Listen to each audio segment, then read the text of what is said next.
मई को परीक्षा देने जा रहे हैं मध्य निषेध। बहुत हमारे विद्यार्थी लोग ये सोचता है, या बिहार के विद्यार्थी लोग, कि सेटिंग होता है, पैरवी होता है और क्वेश्चन आउट हो जाते हैं। ध्यान रखना कि भारत जैसे देश में और बिहार जैसे राज्य में जहां जो है शिक्षा उतनी अच्छी नहीं है, इस प्रकार की दुर्घटनाएं कुछ न कुछ होती ही रहेगी। और जब ऐसी दुर्घटना होती रहेगी तो फिर केवल उतना ही पर क्यों सोचना।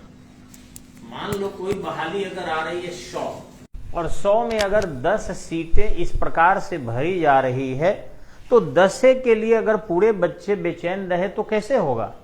90 सीट अभी भी ईमानदारी से होता है, मैं जानता हूं। और अगर ईमानदारी से नहीं होता तो गरीब घर के बच्चे को पैसे नहीं है कि 8 लाख 10 लाख दे, जॉब में जा रहे हैं। जिसको खाने का नहीं है वो भी जा रहा है। हाँ, अब रहा कि बिहार में लोग ये समझता है कि जैसे देखिएगा तिलक किसी को मिलता है 1 लाख 1.5 लाख 2 लाख या 5 लाख, तो ठीक उसके 3 गुना बताता है। आजकल तो हम ऐसा सुने हैं कि लड़का वाला कुछ सामान खरीद के दे रहा है, ताकि आप आइए ना भैया, ऐसे लड़का वाला सामान कुछ खरीद के दे रहा है, इसलिए दे रहा है कि उसे दूसरे बेटे को तिलक मिले। हम खुद देखे हैं, 1-2 लड़की के शादी में हमने जो है इमीडिएटर का काम किया, तो मैंने तिलक तय करवाया। पहले तो तिलक अच्छी चीज नहीं है, मैं बता दूं, दहेज प्रथा, लेकिन फिर भी इसके बिना विवाह करता कौन है। तो मैंने किया क्या कि बातचीत के दौरान तय किया कि भैया आपको जो है 3.5 लाख रुपया मिलेगा। बिहार पुलिस में थे तो 3.5 लाख रुपया जब उनको देना था और छेका के दिन 50,000 रुपया दे दिया गया, तो कहे क्या लड़का वाले कि नहीं सर आपको 10 लाख कहना पड़ेगा। हाँ जी, क्यों आता है? ऐसे ही आप तय कीजिए कि मेरे बेटे का 10 लाख अगर कहें और आप रिकॉर्ड कर लेते हैं तो क्या कितनी दिक्कत होगी। तो बोले कोई दिक्कत नहीं होगी, ब्याह होगा तो होगा, अभी कह दीजिएगा दे दिए, मुझे चलिए एक आधार मिला। तो हम लोग भी झूठ बोलने लगे कि हाँ 10 लाख में शादी तय हुआ। अब वो आगे क्या किया कि मुश्किल से उसको 1 लाख और दिया गया छेका के तिलक के दिन, न छेका के दिन तय हुआ तो 50,000 और छेका के दिन 1 लाख 1.5 लाख हुआ। और बाकी वो लड़का कहा गया कि लड़के के पिता और चाचा ने कि फ्रिज, वो एसी, पता नहीं काका सब सामान खरीद के दे दीजिएगा। ये जी कुछ सामान तो हम लोग खरीदे थे, लेकिन बाकी तिलक जो देना था उसी से सामान खरीदा गया। बोला कि दरवाजा पर लोग पैसा नहीं देखता है, सामान देखता है। इतना सामान भर दीजिए कि अगल बगल गांव के लोग देखे कि बाप रे बहुत पड़ा। तो मात्र 1.5 लाख तिलक दिया गया, 10 लाख का हल्ला हुआ और सामान बाकी पैसे का दिया गया। सामान देख के लोग गेस किया कि 5 लाख का सामान है, यानी 15 लाख एक सिपाही का तिलक। अब दूसरा उस गांव में जो हुआ था एक और सिपाही, उसने दबाव बनाया कि नहीं फलवा को 15 लाख मिला तो हमको कम से कम 10 लाख तो मिलना चाहिए। यही चीज हवा जो है दहेज प्रथा को ज्यादा बढ़ाया है। सोशल स्टेटस इसको लोग समझ रहा है गलत काम को। और परीक्षा में भी यही है, जो लड़का आजकल मेरिट से निकालता है वो भी कहता है कि मैं घूस देकर हुआ हूं, यानी मैं एक रिच मैन हूं। लोग पूछता है कहां से पैसा आया, तो रखे थे छिपाकर, हम गरीब घर के नहीं हैं। और इस तरीके से अपना सामाजिक सम्मान, वो ये नहीं कहता कि हमने पढ़कर निकाला है। पढ़ने वाले का अस्थायी, जिनका 1-2 क्वेश्चन से परीक्षा में बार बार छूटता है, वे लोग भी हतोत्साहित हो जाते हैं और उनके दिमाग में आ जाता है कि नहीं यार, पढ़ने से रिजल्ट होता नहीं है, कहीं ना कहीं सेटिंग करना पड़ेगा। सेटर यही चाहता है। सेटर जितने हैं चले जाइए, बसंत चले जाइए। मैं किसी कोचिंग वाला को नाम नहीं ले रहा हूं, लेकिन हर चौक चौराहे पर, यहां तक कि मैं डॉक्टर के पास भी गया था एक दिन, मेरे कुछ प्रॉब्लम थे और दिखाने के लिए, तो वहां कंपाउंडर भी एक बात कह रहा था कि सर एक बात कहूं, मुझे कहिए। तो इनका परिवी है डॉक्टर साहब का फलना जगह अस्पताल में, किसी को नौकरी कहिएगा रखा जाएगा। मुझे कितना? शुरू में सर बस 2 लाख रुपया देना है, और जब ज्वाइनिंग हो जाएगी तो 5 लाख और दे देना। मुझे आपका, थोड़ी देर बाद पूछे मुझे आपका वेतन कितना है? तो 6,000 रुपया। कितना दिन से काम कर रहे हैं? तो अभी 1 साल हुआ। हम तो आप कहे नहीं नौकरी में चले जाते, हो ही नहीं रहा है। फिर मुझे कि तुम तो अभी करा रहा था डॉक्टर साहब के माध्यम से। तब सर बात डॉक्टर साहब कहते हैं ऐसा, बाकी सर हमको अब नहीं पता, हम कहने ये पकड़ा गया तो। और बात उगिल भी दिया, वो बोला भी कि सर बात यही है कि 2-4-10 अगर कैंडिडेट मिल जाएंगे तो लेके दिल्ली निकल जाएंगे, 5 साल बाद लौटेंगे।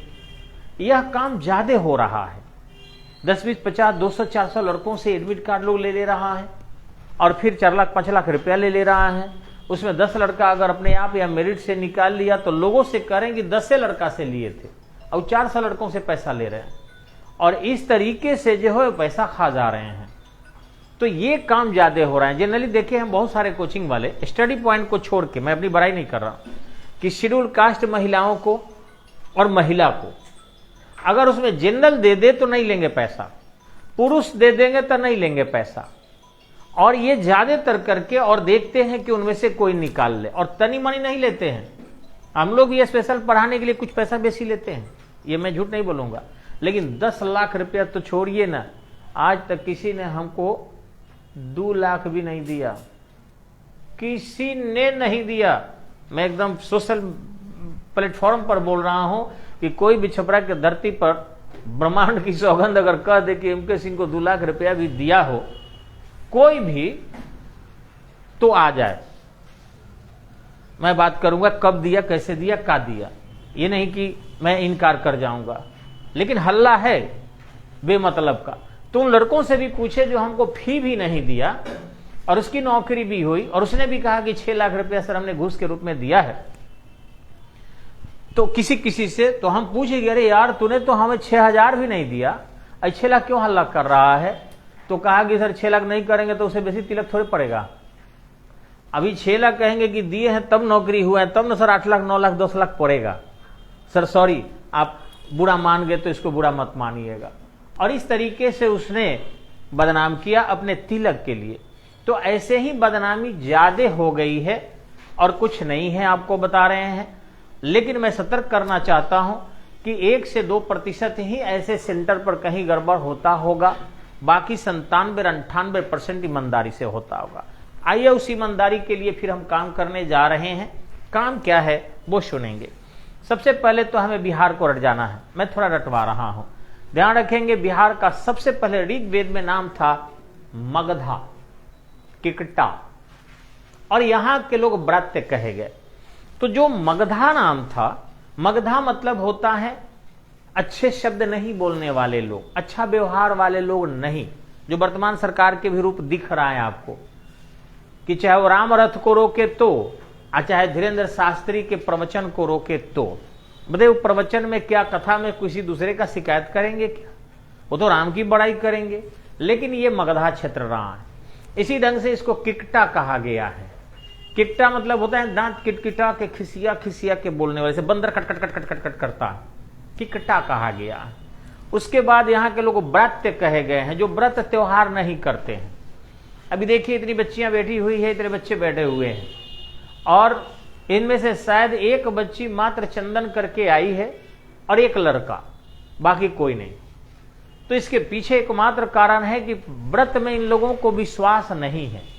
आप चले जाओ उत्तर प्रदेश में कितने लोग व्रत करते हैं, दक्षिण भारत जाओ, केरल जाओ, कर्नाटक जाओ, तमिलनाडु जाओ, आज अमीर होने के पीछे कारण है कि वो लोग व्रत करते हैं। कोई शनिवार कोई मंगलवार ऐसा नहीं जहां मंदिर में एक भी हिंदू नहीं जाता हो। दिल्ली में घर में अगर 15 मेंबर है तो 15 मेंबर लाइन में लगे हुए हैं हनुमान जी के दर्शन के लिए मंगलवार, 15 आदमी। और यहां मंदिर जाने की बात आ जाती है, विपद पड़ जाता है। घर में फोटो भी है तो उसको भी हम प्रणाम नहीं करते, यानी व्रत्या कहा गया, जो व्रत त्योहार को नहीं करते हैं। नेक्स्ट कहा गया बाद के कालों में इनको मृगवाचा, जो कटुबानी बोलते हैं, अनासा जिनकी नाक चिपटी हुई हो, अदेवयु जो देवताओं को नहीं मानते हो, बहुत सारे नाम आया है। लेकिन बाद में आप देखेंगे कि इस विहार को जो है, जो पाटलिपुत्र था उसका पुराना, सबसे पुराना नाम था कुसुमपुर। कुसुमपुर से इसका नाम हुआ पुष्पपुर, पुष्पपुर से इसका नाम हुआ पाटलीग्राम, पाटलीग्राम के बाद इसका नाम हुआ पाटलिपुत्र, और पाटलिपुत्र ये लंबे समय तक चलते रहा।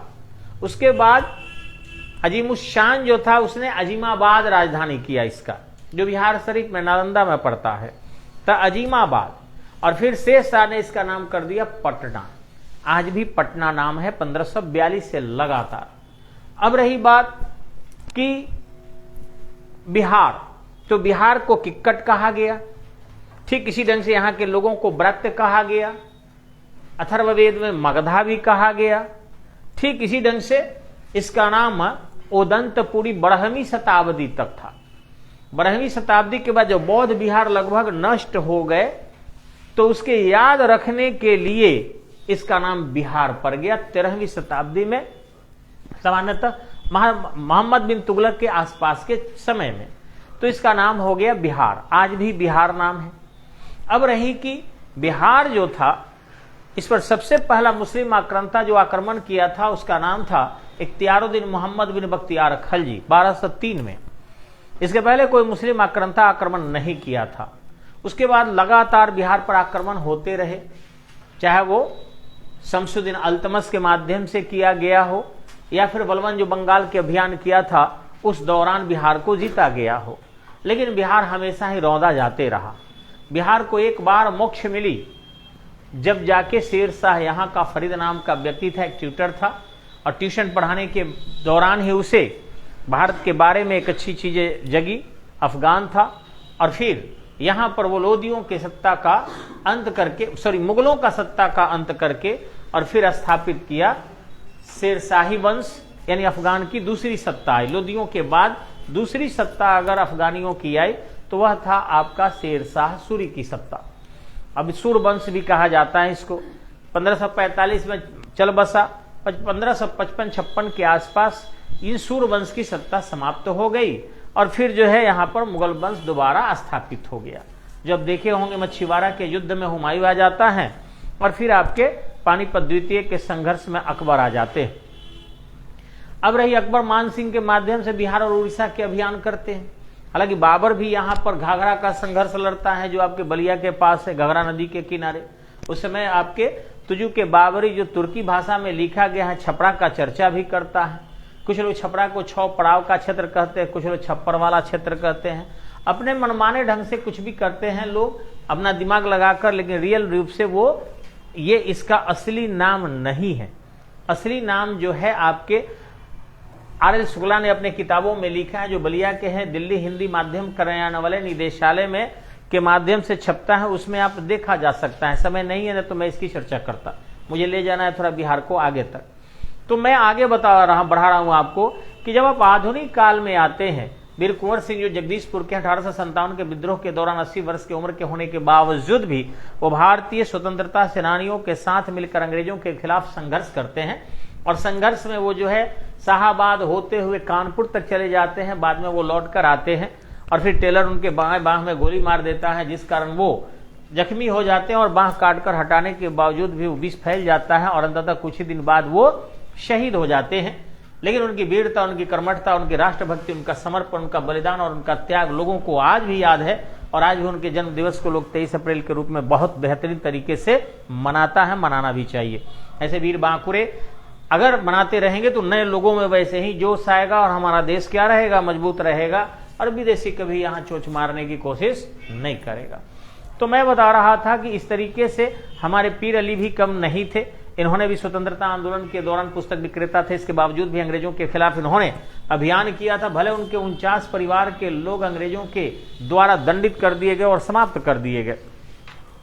थोड़ा सा मैं आगे बताना चाहूंगा कि जब बिहार बंगाल के अंतर्गत यानी बंगाल, बिहार और उड़ीसा तीनों चला गया था इलाहाबाद द्वितीय संधि के अंतर्गत अंग्रेजों के पास। इलाहाबाद प्रथम में शाह आलम द्वितीय ने दिया, इलाहाबाद द्वितीय के अंतर्गत अंग्रेजों के अंतर्गत चला गया और फिर वहां पर बड़े पैमाने पर जो है व्यापार वगैरह किए जाने लगे। तो एक सबसे बड़ी अच्छी चीजें दिखाई पड़ी यहाँ पर कि राजधानी लेकर आ गया बिहार, मुंगेर, और संघर्ष भी किया, लेकिन संघर्ष में सफल रहा। बक्सर का युद्ध हुआ, अंततः अंग्रेज जो है यहाँ कब्जा कर लिए। लेकिन जब इससे हम आगे बढ़ते हैं और जब अंग्रेजों की सत्ता जो है, माइक गिर गया है ना जी, जब अंग्रेजों की सत्ता जो है एक मजबूत सत्ता के रूप में बिहार में स्थापित होने की कोशिश करती है, तो यहीं से बगावत की शुरुआत भी होता। और यह बगावत इतना मजबूत चलता है कि अंततः अंग्रेजों को झुकना पड़ता है, चाहे वो खुदीराम बोस हो या प्रफुल्ल चाकी हो। रही बात, स्वयं राजेंद्र प्रसाद भी बिहार स्टूडेंट एसोसिएशन की स्थापना करते हैं। हालांकि इसके लिए प्रयास सबसे पहले सच्चिदानंद सिन्हा करते हैं, तत्पश्चात इसके लिए प्रयास करते हैं हमारे राजेंद्र प्रसाद। 1911 में 12/12/11 को, डेट याद रखिएगा, प्रतियोगिता परीक्षा में आता है। 12 दिसंबर 1911 यानी 12/12/11 को दिल्ली में जो है सभा का आयोजन किया गया था और जॉर्ज पंचम आए थे। उन्होंने बंगाल से बिहार को अलग करने की घोषणा कर दी और तत्पश्चात 22 मार्च 1912 को बिहार को अलग कर दिया गया। 22 मार्च को बिहार दिवस 2012 से हमने मनाना शुरू कर दिया। नीतीश जी की सरकार थी तब से, 2012 से 100 साल बाद, ध्यान रखिएगा। और उस राजधानी जो है कोलकाता से दिल्ली ले गई। वो कहानी छोड़िए।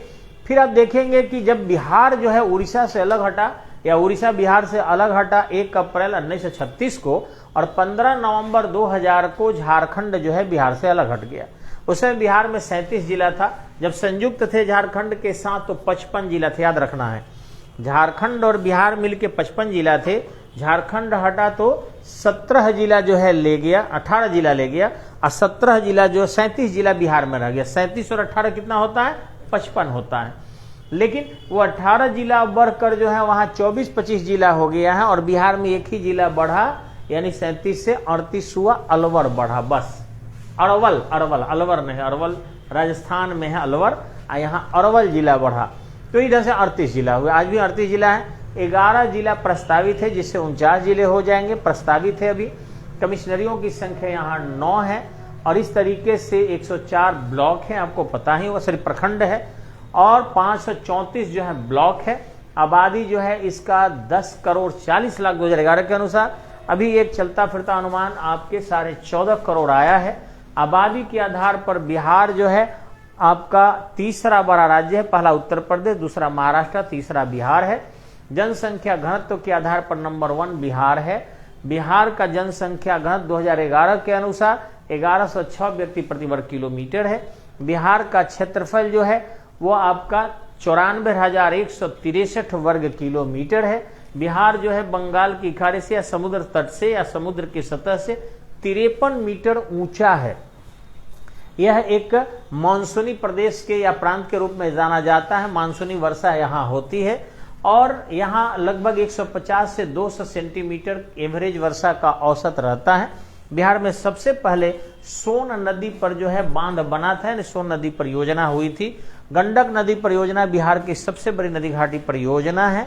सोन पहला बना था, लेकिन बड़ा आपका गंडक माना जाता है। बिहार में क्षेत्रफल में सबसे बड़ा जिला पश्चिमी चंपारण है।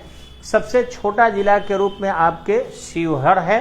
ठीक इसी ढंग से जनसंख्या में सबसे बड़ा जिला पटना है, और जनसंख्या घनत्व तो अगर सबसे ज्यादा देखेंगे तो पूरे जिला का शिवहर में आ जाता है। ऐसे आपको शहरी क्षेत्र देखेंगे तो पटना में ज्यादा है। रही बात सबसे गर्म जिला, ये सभी बच्चे जानते हैं, इनको परीक्षा देना है, गया है। सबसे ठंडा जिला भी क्या है? गया है। सबसे ज्यादा वर्षा जो है किशनगंज में होता है। सबसे ज्यादा मॉइस्चर आपके भागलपुर में होता है। बिहार में जो है आपका 243 विधायक है, यानी कि MLA है। MLC जो है आपके 75 है। MP जो है आपके 40 है, 40 है, और आपके राज्यसभा के सदस्य बिहार में 16 है। अब रही बात कि बिहार विकास किया और क्या क्या बिहार के बारे में अन्य चीजें हमें जानना चाहिए, तो सबसे पहले कंपटीशन में देखेंगे कि बिहार के अगर स्पेशली पूछते हैं तो इनमें डालता कहां से है कि कौन कौन बिहार के नेता थे। तो श्री लालू प्रसाद यादव के बारे में पूछता है, गोपालगंज के फुलवरिया के थे, पत्नी का नाम राबड़ी देवी थी। अनुग्रह नारायण सिंह भी बिहार के थे। इस तरीके से श्री कृष्ण सिंह बिहार के पहले चीफ मिनिस्टर थे। शपथ लेने वाले पहले मोहम्मद यूनुस थे, लेकिन जो लगातार लंबे समय तक चीफ मिनिस्टर ऑफ बिहार रहे वो श्री कृष्ण सिंह थे। बिहार के पहले राज्यपाल जयराम दास दौलत राम थे। बिहार में हाईकोर्ट की स्थापना की गई थी 1916 में, और पटना यूनिवर्सिटी की स्थापना की गई थी 1917 में। इन चीजों को ऐसे ही सीधे सीधे रट जाना है, और मैं इसलिए लिखाऊंगा नहीं, क्योंकि मैं लगता है कि आप लोगों को रटवा दिया हूं। हाँ, जो थोड़ा यूनिक चीजें हैं, जो बिल्कुल लीड लेना है दूसरे से, उस एरिया को कराएंगे आपके लिए। धन्यवाद, नमस्कार।